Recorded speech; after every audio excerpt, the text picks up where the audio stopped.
Assalamualaikum pemirsa. Pembunuhan yang dilakukan Ferdy Sambo CS kepada Joshua menyita perhatian publik karena pembunuh dan yang dibunuh adalah polisi. Pembunuhan ini sempat direkayasa dan disembunyikan kebenarannya, namun akhirnya terbongkar. Maka puluhan polisi terlibat kasus ini, mulai dari otak pembunuh yaitu Ferdy Sambo, para ajudan yang menerima perintah untuk membunuh, serta para polisi yang disuruh melenyapkan barang bukti. Semua mereka yang terlibat saat ini masuk dalam tahap persidangan. Setiap hari kita bisa melihatnya di televisi dan media sosial lainnya. Kita hormati proses persidangan yang sedang berlangsung. Moga pelaku mendapat hukuman yang setimpal sesuai dengan perbuatannya, dan ahli waris mendapatkan keadilan. Moga keadilan ditegakkan tanpa pandang bulu. Untuk hal ini, Sultan Maulana Channel memberikan analisa berdasarkan sudut pandang yang belum ada di media lainnya. Cekidot.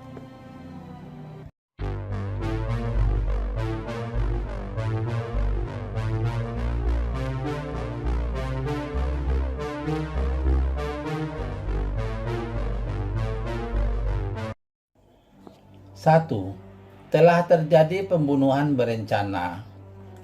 Hal ini dipastikan dengan adanya korban, ada pelaku, ada barang bukti, tempat kejadian perkara dan motif pembunuhan. Bahkan telah diadakan rekonstruksi. Disebut pembunuhan berencana karena adanya jarak waktu antara sebab dan akibat. Katanya ada pelecehan terjadi di Magelang, namun pembunuhan dilakukan di Jakarta. Ada rentang waktu berjam-jam antara sebab dan akibat. Sebelum pembunuhan itu juga ada pertemuan. Pembunuhan itu melibatkan banyak orang. Mereka bertemu dulu baru membunuh. Maka dapat dipastikan bahwa pembunuhan itu direncanakan, bukan pembunuhan yang spontanitas. 2. Motif pembunuhan masih menjadi misteri. Ini mungkin akan terungkap dalam persidangan nantinya. Seandainya motif tak dapat terungkap, tetap saja pembunuh akan mendapat hukuman yang setimpal karena sudah ada korban. Pihak Ferdy Sambo bersikeras istrinya dilecehkan, dan sang istri pun terus bertahan dia yang jadi korban. Namun hal itu bertentangan dengan akal sehat kebanyakan orang. Kalau ada pelecehan yang melatar belakangi pembunuhan, itu tidak masuk akal. Hal-hal yang tidak masuk akal adalah korban pelecehan yaitu Putri Cendrawati punya kuasa, sementara pelaku Joshua tidak berkuasa. Korban adalah majikan si pelaku. Pelaku adalah pemuda tampan, sementara korban adalah wanita setengah baya yang cantiknya hanya nampak bila dia pakai make up. Maaf sebelumnya. Kejadian justru di tempat yang dikuasai oleh korban, yaitu rumah korban sendiri di Magelang. Maka motif pelecehan di luar logika semua orang. Namun untuk hal ini biarlah pengadilan yang mengurusnya. Kita hanya menonton saja dan berkomentar sedikit. 3. Hukuman bagi pembunuh menurut agama Islam. Dengan tetap menghormati pengadilan yang sedang berlangsung, dalam hal ini Sultan Maulana Channel akan merujuk berdasarkan hukum Islam, hanya sebagai tambahan ilmu dan perbandingan. Juga untuk renungan bagi yang membunuh atau yang punya niat untuk membunuh. Takut, jangan sampai deh. Terlepas dari pembunuhan Joshua yang sedang kita bicarakan, secara umum Sultan Maulana Channel membahas tentang pembunuhan secara umum, dengan pelaku siapa saja dan korban siapa saja. Pada dasarnya tidak ada satupun agama di dunia ini yang menghalalkan pembunuhan. Sebab tujuan agama adalah untuk perdamaian. menyebarkan kasih sayang, rahmatan lil alamin. Dalam Al-Quran dikatakan, barang siapa yang membunuh seorang manusia, bukan karena orang itu membunuh orang lain, atau bukan karena orang itu membuat kerusakan di muka bumi, maka pembunuhan itu seakan-akan dia telah membunuh manusia seluruhnya. Al-Maidah ayat 23. Ayat ini adalah satu contoh kecaman Islam atas setiap pembunuhan yang dilakukan dengan semena-mena. Membunuh satu orang manusia sama dengan membunuh semua manusia. Karena setiap manusia pasti memiliki keluarga, keturunan, dan ia merupakan anggota dari masyarakat. Pembunuhan satu orang secara tidak langsung akan menyakiti keluarga, keturunan, dan masyarakat yang hidup di lingkungannya. 4. 3 hutang bagi pembunuh. Ketika seseorang membunuh orang lain dengan sengaja, ada 3 hak yang terlibat di sana. 1. Hak Allah. 2. Hak korban. 3. Hak ahli waris. Pembunuh harus menyelesaikan perkara dengan ketiga hal ini.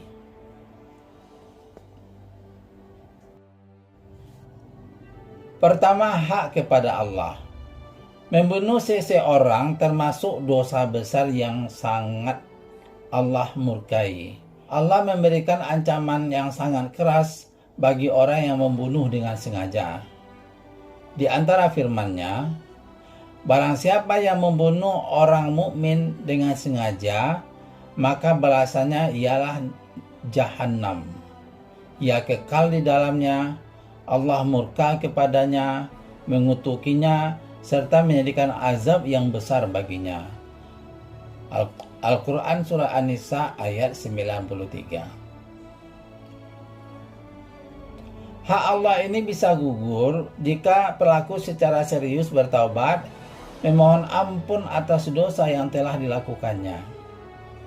Seandainya pelaku pembunuhan telah minta ampun pada Tuhannya dan bertobat, dia bisa terbebas dari hukuman akhirat bila dilakukan dengan sungguh-sungguh. Namun, masih ada 2 hak lagi yang harus dia tunaikan. Kedua, hak korban. Hak ini tidak bisa digugurkan begitu saja karena korban telah meninggal, sehingga tidak ada jaminan dia memaafkan. Korban akan meminta haknya pada hari perhitungan Yaumul Hisab kepada pembunuhnya. Orang yang membunuh dan korban yang dibunuh akan dipertemukan pada hari kiamat. Korban mengatakan, "Ya Allah, tanya orang ini, mengapa dia membunuh saya?" Hadis riwayat Ibnu Majah. Seandainya pun apabila pembunuh telah bertobat dan meminta maaf kepada wali korban, tetap ada urusan lagi, yaitu urusan kepada korban yang telah meninggal. Hal ini hanya bisa diselesaikan di akhirat kelak.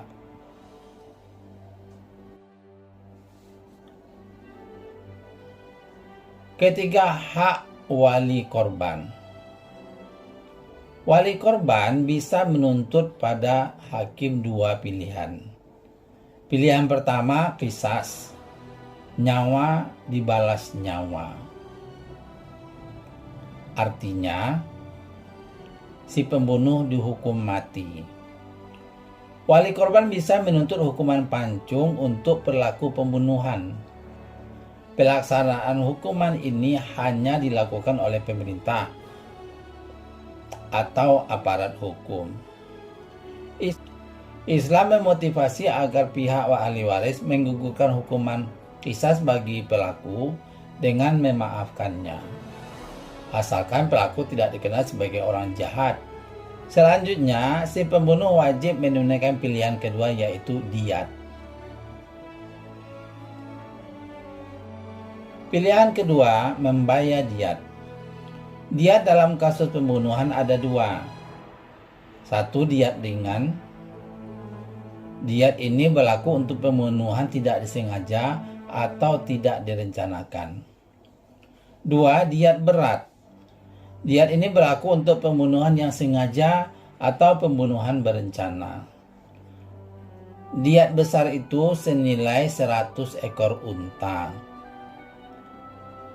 Bila satu ekor unta berharga 33 juta saat ini, maka 33 juta dikali 100 sama dengan 3.300.000.000. Dan itu harus dibayarkan untuk penebus nyawa yang dibunuh. Pilihan ketiga, memberi ampunan tanpa bayaran. Tidak qisas dan juga tidak diat. Apabila pembunuh menyerahkan dirinya kepada wali korban, dia menyesal dan takut kepada Allah, betul-betul bertaubat kepada Allah, maka hak Allah menjadi gugur dengan taubat. Hak wali gugur dengan menyerahkan diri, berdamai dan memaafkan.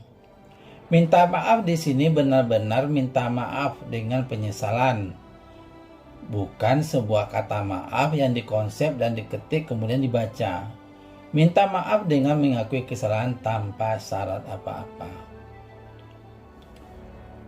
Demikianlah hukum bagi pembunuh menurut agama Islam yang Sultan Malano pahami.